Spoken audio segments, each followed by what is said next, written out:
So the Balance Council changes are in for the month of July. We have about 25 days left of the season, and I want to talk about what you could expect out of this patch and my thoughts on all the changes before I get into my deck guides for the month. I already have one that I started on. I'm going to be finishing that up today, and it's going to be the next post.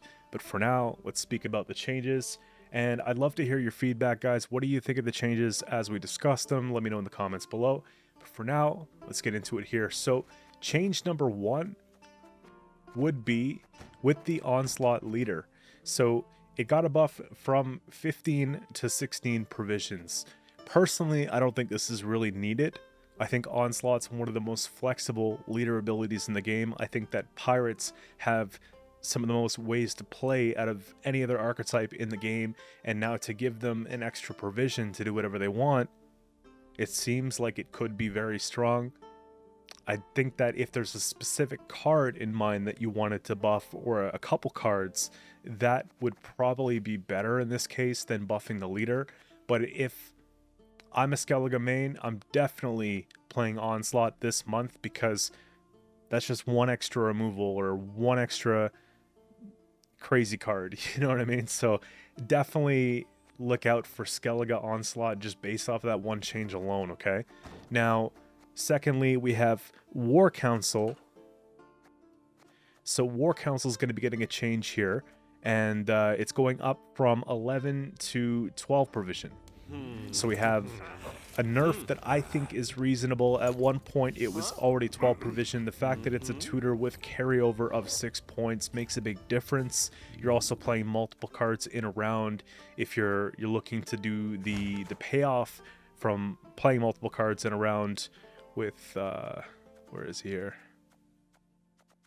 Our buddy here, Ivo, right? So this is one of the decks that's going around right now with Nilfgaard, and it relies on that. So, you know, that was a very strong play, very strong deck. I think one nerf is not going to kill it, and I think that a lot of players rely too heavily on War Council that it's time to shape things up a little bit here, okay?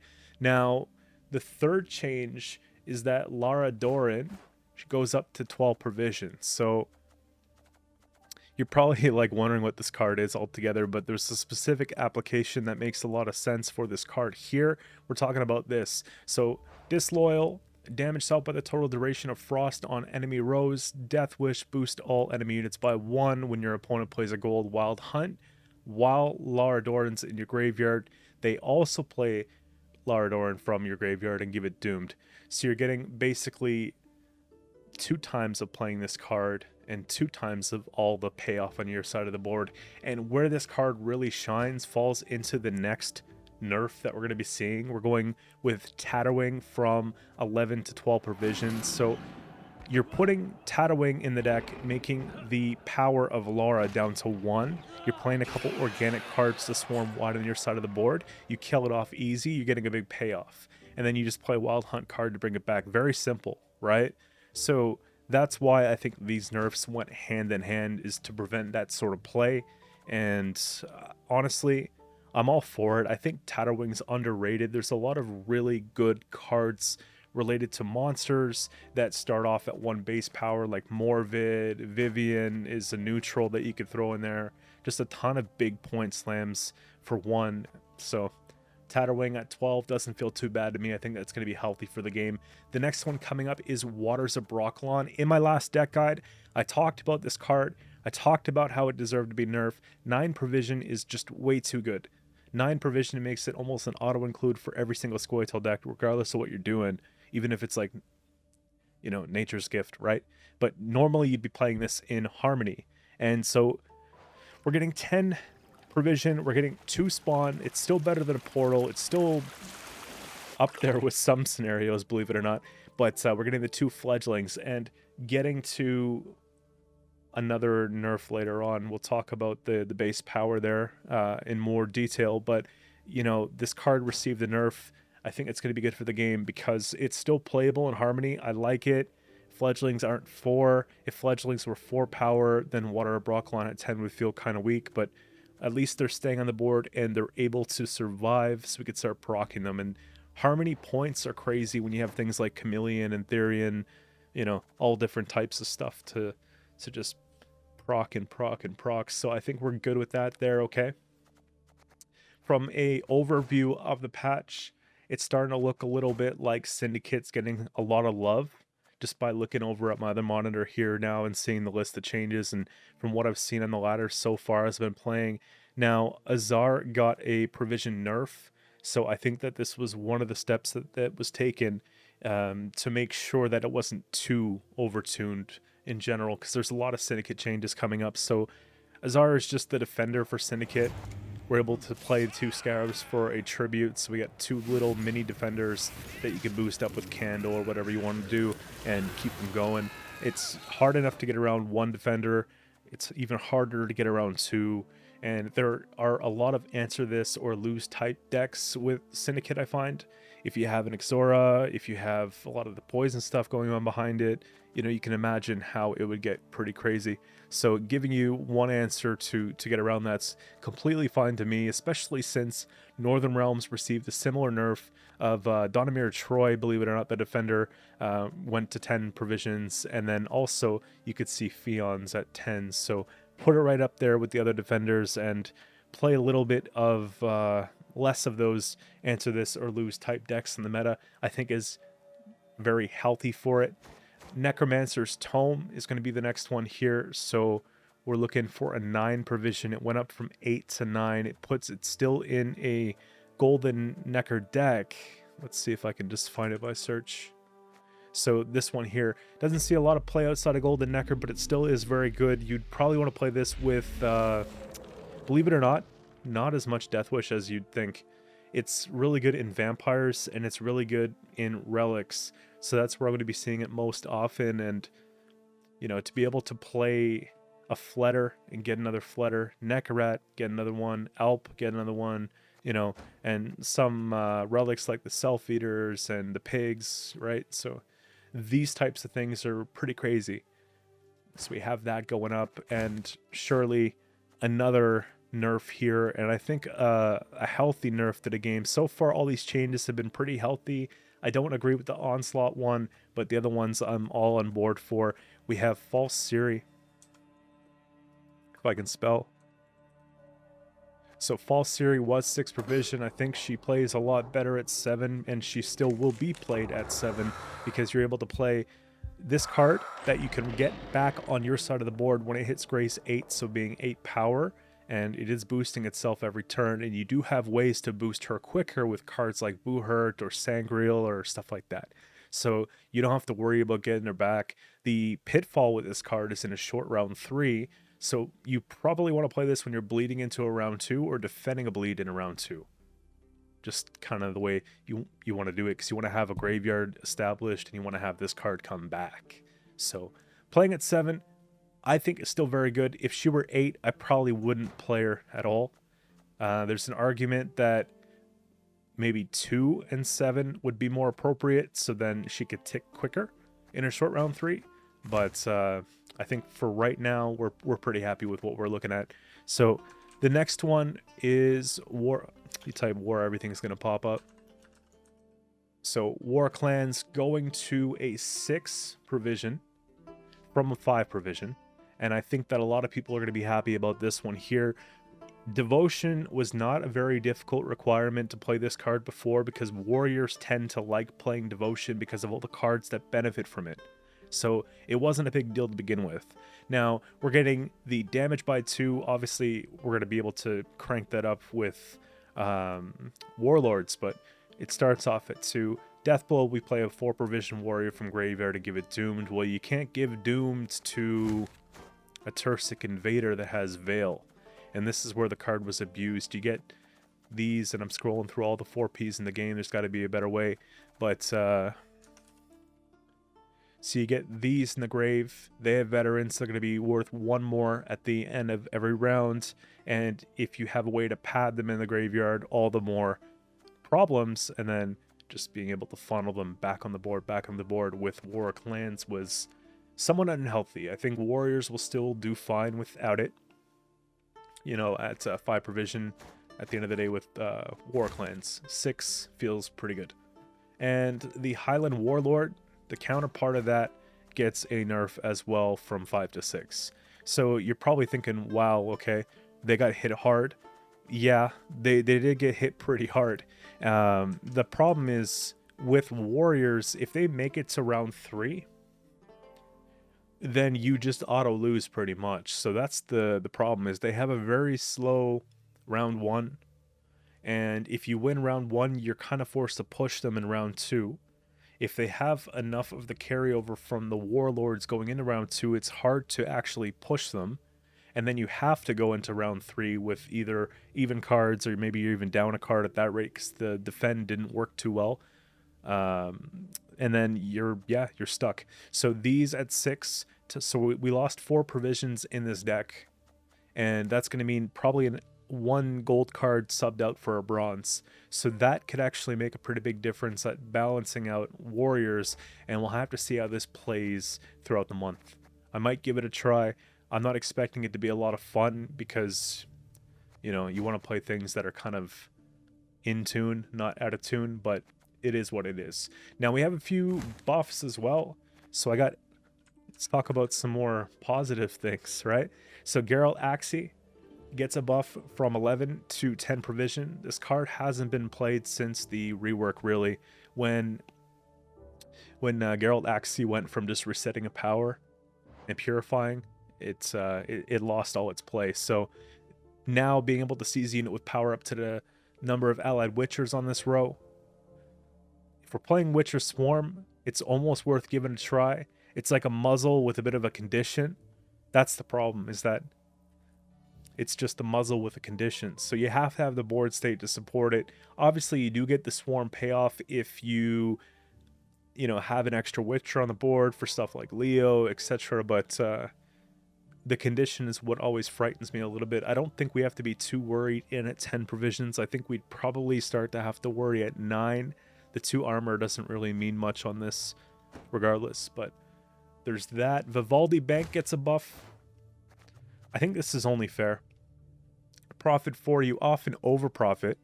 Look at the top card from your deck plus an additional card for each coin you have. Play the top card for free or play another card for a coin, and then the deeper you go, the more that you spend. Now, this at 9, it was at 10.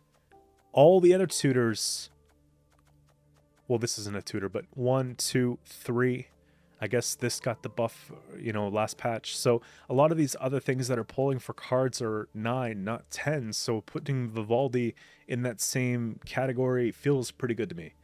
Especially since, they're often having to spend a lot of coin to get something they want just to keep devotion, right? Sometimes they'd actually almost prefer to play Decree, but they have to play Vivaldi because of devotion. So just something to think about. Now, one of the ones I tried already, and it didn't work out for the application too well that I was trying to do it with. I was thinking about maybe doing commandos with adding Yen, but it's manageable. If you go into a round 2, you Pavetta, you roll them out, and you play Yen, she's actually a very cost-effective way to boost your cards and get a lot of points early. It's just that a lot of decks have really easy swarming power right now, so I'm finding that she's probably just going to be best for AQ. So if you're using Arakas with monsters, that's something. Maybe under some circumstance Witchers, but Firesworn non-devotion would be good too, stuff like that.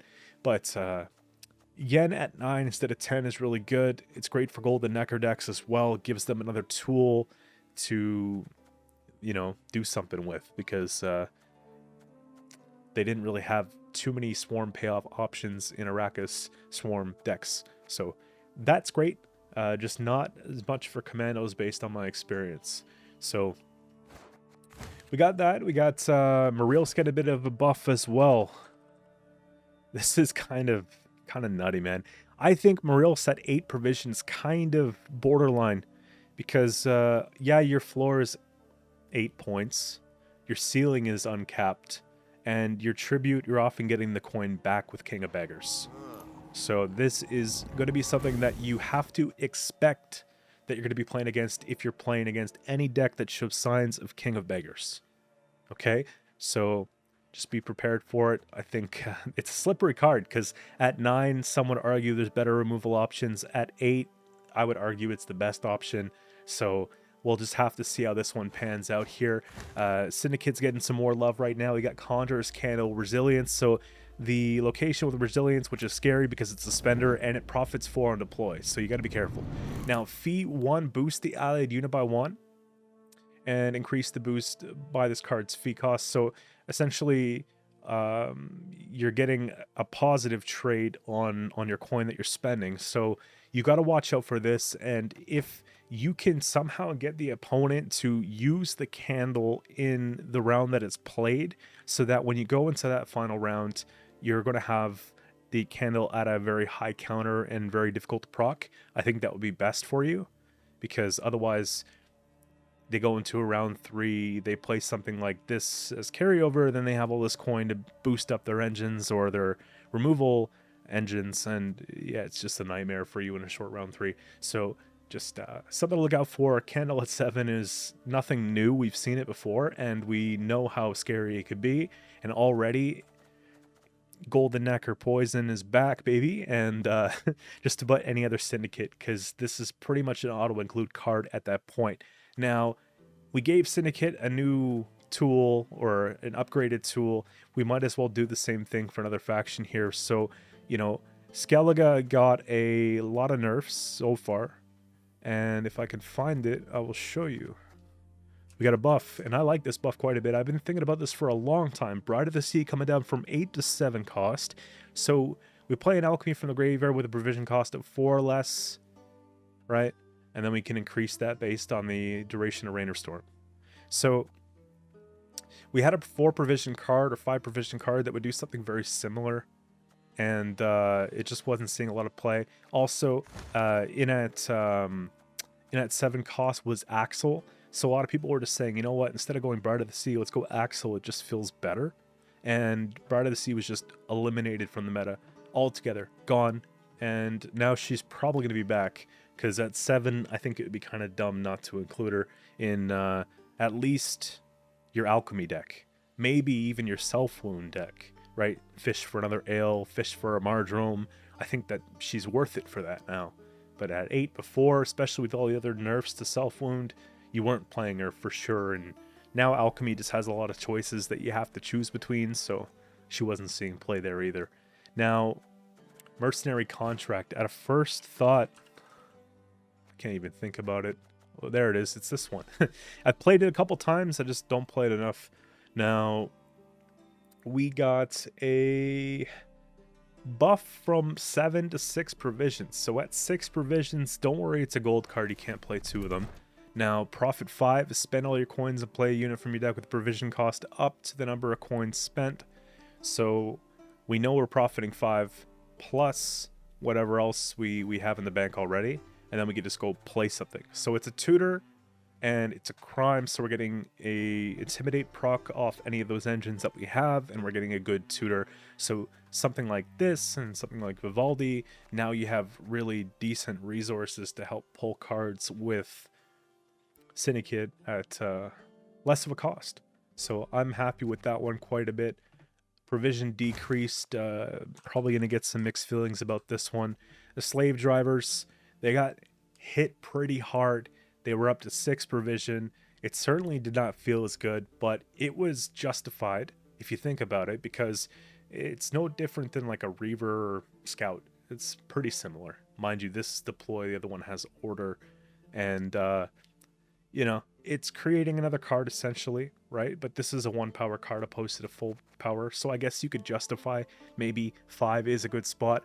I mean, a whole archetype of soldiers kind of relies on this card heavily, so having it in at 6 was hurting the archetype. Mind you, I don't think many people mind that, but it's back at 5. So I don't love this. I think that means a little bit more players coming back for soldiers. A lot of them haven't left, but it's not really a fun matchup, to be honest. No GG. And going next, I think this is great. Teleportation getting a bit of a buff. Now you can see on the side of my deck builder here, I was experimenting with Cultist last patch, never dropped the video because I didn't think it was strong enough to release. I try to keep a little bit of integrity here on the channel, you know, so when the deck sucks, I tend to not want to post. But Teleportation was in that deck ×2, and it was at 5 cost, and I felt like that was kind of setting me back. Now having it at 4 cost, I have a couple different applications that I'm looking at teleportation with right now, because it's back to where it was, and it's back to where it probably should be. It's a very low tempo play, you know? There are ways to abuse things with it, like in Mill and Cultist, etc., but you're really not seeing enough of those things, and when you do, it sort of shakes things up for a few days, then goes away. So 4 provision, I'm happy with it, and that's where it's going to be for a bit. Another thing that I'm actually really happy with, listen, I'm not all anti-Nilfgaard, man. Okay? So we got the Mage Assassins getting a buff from 5 to 4 provision. So damage an enemy by 2 and move to the top of the deck. During your turn, summon self to a random allied row and damage a random enemy unit by 2. So essentially, it's playing 4 points for 4 provisions plus a thin. You put 2 of these in the deck, and you move them to the top of your deck with either the Blightmakers or the leader ability that allows for it, which is Tactical Decision. And so you could play them with Tactical Decision and out without Blightmakers, or you could just play them any leader with Blightmakers, or both. Doesn't really matter. But either way, them going to 4 provisions means there's a lot more opportunity for stuff like Hyper Thin Nilfgaard. There's the Colgrim stuff. There's the Reveal Nilfgaard. You know, sort of giving us other choices as opposed to just take your war, you know, your War Council and take your Magnes and, you know, that's it.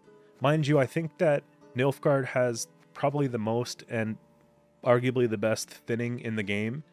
They've got just so many, right? We talked about Magnes, we got the Blightmakers, we got the Calveit, perfect consistency. We've got the boats, right? Battle stations, you put that back in the deck, you play it again ×2. No deck can thin down like a Nilfgaard deck, so you know, 4 provision at least lets you play the Mage Assassin as an option as opposed to maybe some of the other stuff.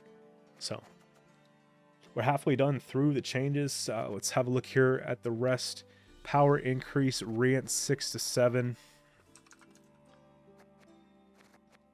Whoops. Basically, this change is just a matter of putting him more out of removal range. A lot of people were probably upset with not being able to pull off the order, which is one of the big payoffs of this card at 12 provisions. So we put him at 7 instead of 6. We have a bit more of an opportunity to play him, and reasonable, right? So you're playing this in your reveal deck, right? You thin down to nothing or a couple cards, and then you can take something that's super tall on their side of the board and make it 0, for example. Perfect combination there. So got that. Got Von Herst. Von Herst going from 4 to 5 power. I like this. 8 provision card. You play Firesworn, but you don't necessarily play this card in Firesworn anymore. I like the old Von Herst, but it is what it is. It's just a little condition they added. But yeah, 5 in an armor means it's going to be out of that typical 5-point removal reach. And either they have to use Order Plus, or they have to 2-turn remove it so you can get some of the value back. I think that's reasonable. Following that, there's another card that I'm super stoked about, and it's about time because we've been waiting for this one for probably about 4 years. Herst and Stranger coming into 5 power instead of 4 power. When I first started playing Gwent, this was one of the OP cards in my opinion. You put it between 2 cards, as long as she's boosted, then they're getting adjacent boost by 1. At the end of the turn, you put that beside, you already know, the Tridents. You got yourself a nasty little combo, right? You get one of these on either side. You get her on one side. You want to even make a sandwich out of it too. You get the drummers. Well, I'm not going to find it. Anyways, the drummers are 5. I could go through this.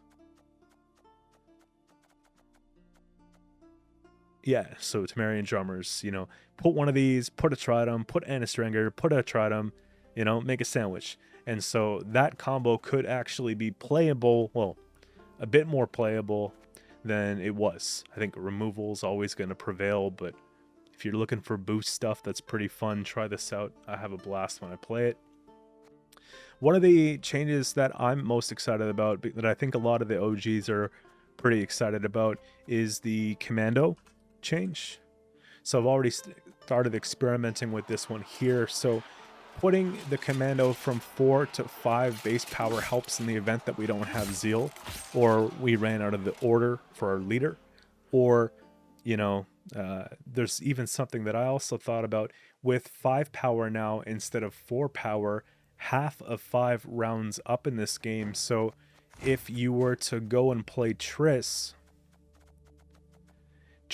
on ranged row would actually boost the commandos by 3 each instead of 2 each, which makes Triss worth about 27 points if you put her on the same row as the 8 commandos, I believe, because you're probably going to want the top row to be other cards like your scouts and stuff like that. So if that's the best that you can do, she's playing for nearly 30 points, which I think is amazing in commandos, right? That's kind of one of the things that they needed. And so if I had to choose between her and the new Yen, I'd probably just pick Triss for that reason. So we got another one's the Dwyncanel Guardian. Well, I found her. So this here, great card, underplayed for one reason. It had 4 base power, now it's at 5. Do Nature's Gift really need another buff? Not really. But here you go, at least they have variety.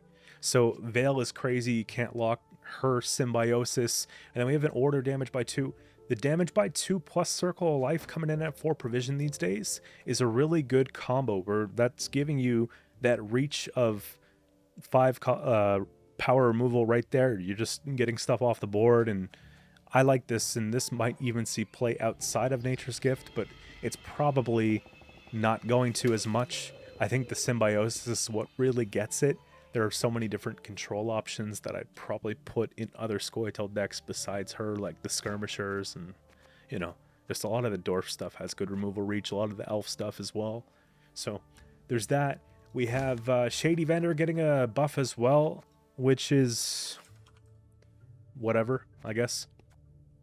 It was 4 before, it went down to 3, it's back up to 4. Incredible card if you're getting the refund off the King of Beggars, and incredible card if you're playing Golden Necker and you know, you can fit a lot of 5s plus. You don't really want to play a lot of 4s. I love this card. I think it lets you reach for what you want when you want it. Is it 5-point removal? Is it a profit card that you need? Is it a poison, right? It gives you that flexibility. Coming in at 4 makes the ceiling of this card a little bit higher, and the floor a little bit higher. So there you go. We have Shady Vendor. And Bare Knuckle Brawler, this one I don't agree with. I don't agree with this at all. I think that 5 is just OP. So this is one of the best spender removal type cards in the game. You have this on a board with the Eventide Plunder stuff, and you're profiting every turn. You're just deleting. It's like arguably better than Siege stuff. And now it's at 5 provision, and it has Intimidate, so that whenever you play a crime card, which would be every single turn, you're getting a +1 on that pretty much. So look out for the Brawlers. Very scary. However, they are 5 provision these days, so that doesn't feel as bad. I just think that the card is just so good. Even at 5, I love it. So at least we raise the floor a little bit, and it still can be removed, right? We still get maybe 1 turn of the Brawler. They remove it at 5 even, so at 4 it was probably just removed too easily. But it is what it is. Brawlers have always been crazy to me. We have the Course Blacksmith, right?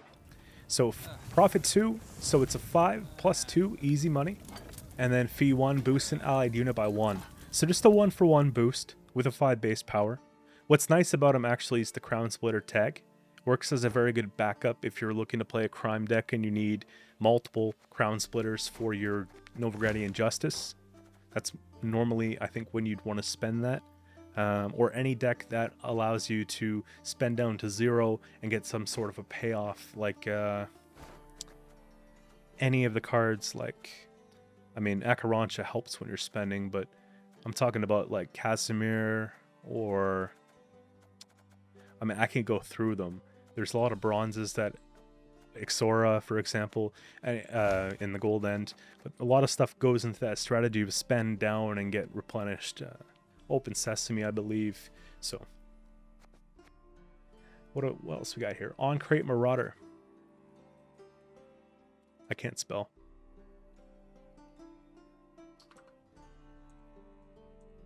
There you go. So, On-Crate Marauder. That's not bad. Power went from 3 to 4. So, this is going to help us with Bloodthirst. This is actually very good if you have a deck that sort of, let's see, a deck that sort of supports that, like a Lula. So whenever an enemy unit takes damage by one of your warriors, damage by one ignoring its armor, so that works really well with the Marauder. Marauder by itself felt a little bit underwhelming. 6 for 4, you know, it's not really doing much else besides that. And it's hoping for Bloodthirst, but if it hits the same target multiple times, you don't even really get that good Bloodthirst. So, you know, increasing that card by 1 is a little bit of love to warriors after all the nerfs we talked about earlier. And then we have the Griffin, Witcher, Adept. We're going to see all the Adepts here. Wrong Adept, wrong faction. There we go. Griffin. So going up from 4 to 5, I guess this is just to play around one thing specifically, that's Attorney Joust in Nilfgaard, because otherwise you're playing this card every single time and it's pretty much living, unless it's like Precision Strike where they could ping off the shield and then remove it, but very few decks have the utility like a PS deck. So with this here, you want to get the payoff that you're looking for Northern Realms. Even at 4 provision, 4 for 4 was pretty good outside of the NG matchup, but making it 5 for 4 means that it's going to live, but it's also going to be wide because we're turning tokens that come off the Kaldar and whatever else we're playing into more Adepts at 5 power. So this 1 extra point here could potentially play for, if the average one hits 3, then it could play for like 8 for 4. So Adepts are probably one of the best, if not the best, bronze card that supports Northern Realms Witchers right now. So take that in consideration when you're deck building for that archetype. And lastly, we got another little section here. If you guys are still with me, thank you for sticking around. And let's go through them. Let's power through them, okay? So we got Saskia Commander going from 5 to 4, which doesn't really hurt my feelings too much, honestly.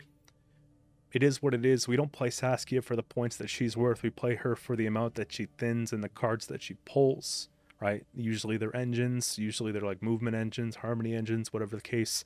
And, you know, her condition's really easy to meet with scoia'tael anyways, so you're playing her in most decks. Maybe outside of Elves, and you're not really playing her in Harmony, in my opinion. She's not the best, but, you know, a couple times where you don't want to play her, but oftentimes you do. And 1 base power does not hurt anybody. The next one will, though. We have Svalblood. This kind of hurts. So instead of being 10 once upon a time, now he's 8 eventually, right? He went down from 9 to 8 power. But this card can wipe an entire board if left unchecked, and I guess I can imagine how frustrating that would be if you're playing top level pro rank game and game again, just getting dunked on by Svalblood at 9, 10 power where you can't really remove him. Now at least you can remove him in 2, if not 1 turn. So manageable. Does it kill the card? No. If you put him at 7, we're getting there. You know, so you got to be careful what you want. But usually this is one of those cards you play, spam as many times in the same turn as you can, and just hope for the best. So it does what it's supposed to do, but it'll stay on the board for less, because between them damaging it and you damaging it yourself, he's not sticking around forever. So there's that. We have next one here, Henry. It's like one of those cards I never played in my life. I'm going to get around to it, but I've seen the card played against me. Is what it is, what it is. So we went from 8 to 7 power, got a bit of a nerf. If your opponent is not passed, their hand's not full, create a legendary from your faction that's not in your starting deck, add it to your opponent's hand. Move the rest to the bottom of your opponent's deck, then create a legendary unit from your opponent's faction that was not in their starting deck. Add it to your hand and put the rest in your starting deck. It's like we're playing Yu-Gi-Oh! Right now. Jeez, paragraph description. But yeah, it does a lot for them. It does a lot for you. And besides what it does, it had a high base power. So I can imagine, you know, 8 was kind of frustrating. I don't think it was first priority on the nerfs to make if we had to choose, but there he is. So we got Bruis. Bruis Ritual going down from 5 to 4 power. Okay. We never played him for the base power to begin with. Played him for the multiple procs in the same round, bringing things out of the deck. That's basically like the Saskia for monsters, arguably worse because it's quicker. You can get 4 cards out of your deck in 1 turn. You can get 6 cards out of your deck in like 2 turns. You don't probably want to do 6, but you know, having 4 cards come out of the deck basically makes it so that the opponent cannot contest round 1 free round off of 1 card. So the 4, again, it does a little bit in the way that it alleviates some of the tempo. I think the proper nerf to this should have been 12. If we're looking at Saskia at 13, 14, and it kind of juggles between those 2 numbers, then why is Bruis 11 when it's put into a deck that is built around it? So just food for thought. I would look at the provisions next time as opposed to the base power, or even just take provisions now up to 12. But yeah, wasn't my first thing, but I can understand why people wanted it nerfed. And again, I think it just needs to be done with the provisions. So we have Calveit getting another nerf. Basically, the community is saying stop playing a boring deck. So sorts your cards in your deck from highest provision to lowest provision on deploy. So the only decks that are going to benefit against them are basically if you're playing mill against this, you're having a field day. But other than that, you know that they have all their best cards. So if you win round 2, win round 1, pass round 2, go into a long round 3, you're in trouble. If you win round 1, try to bleed round 2, you're often going to get defended pretty hard.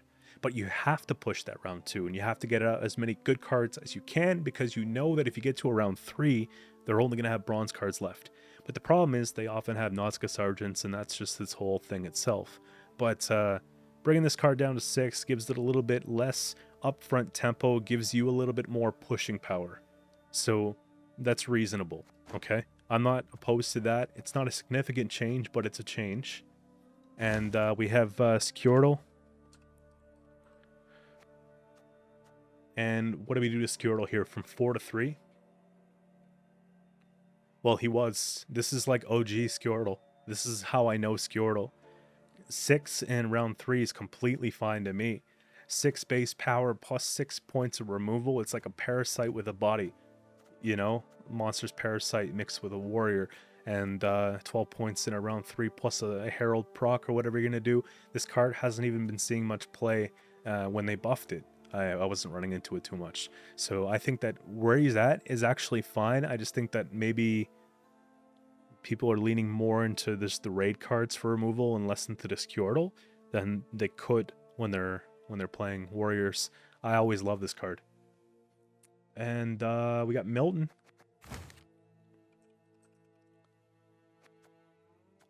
So yeah, 6 to 5. So we got a little bit of a nerf here.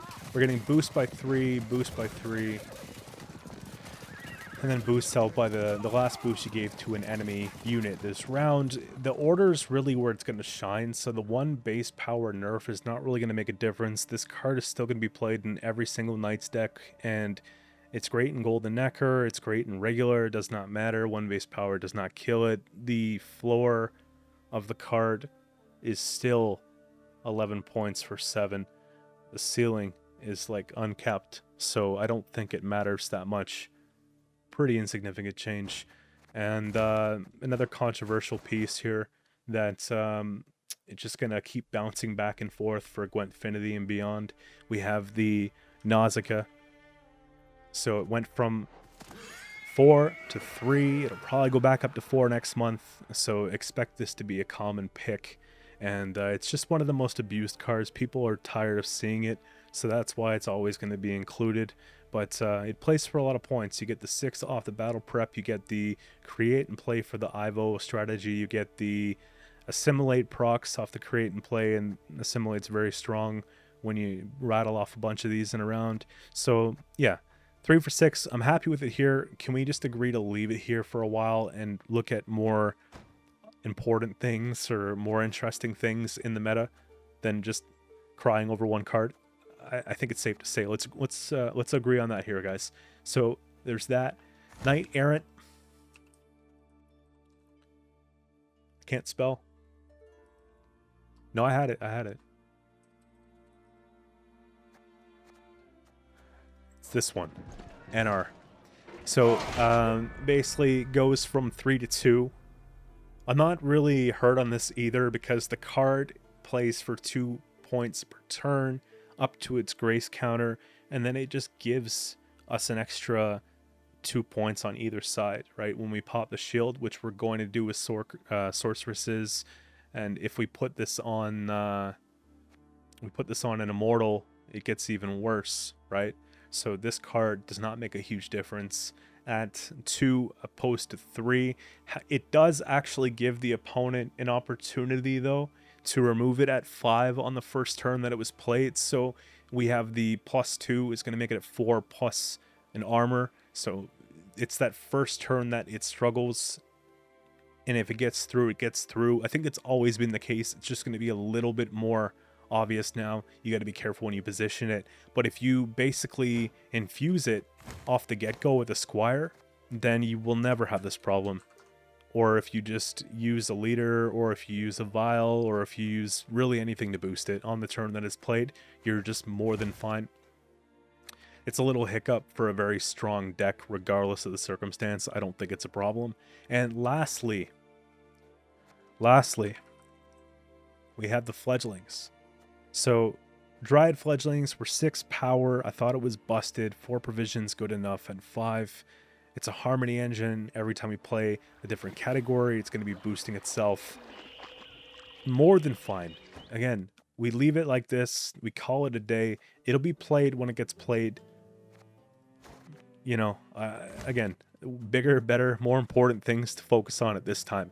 But overall, if I had to look at the patch, I'm pretty happy with it. I would say there's about 5 changes where I'm like, you know, it's not really that important, but most of them pretty cool, and I look forward to trying all the different stuff for the patch.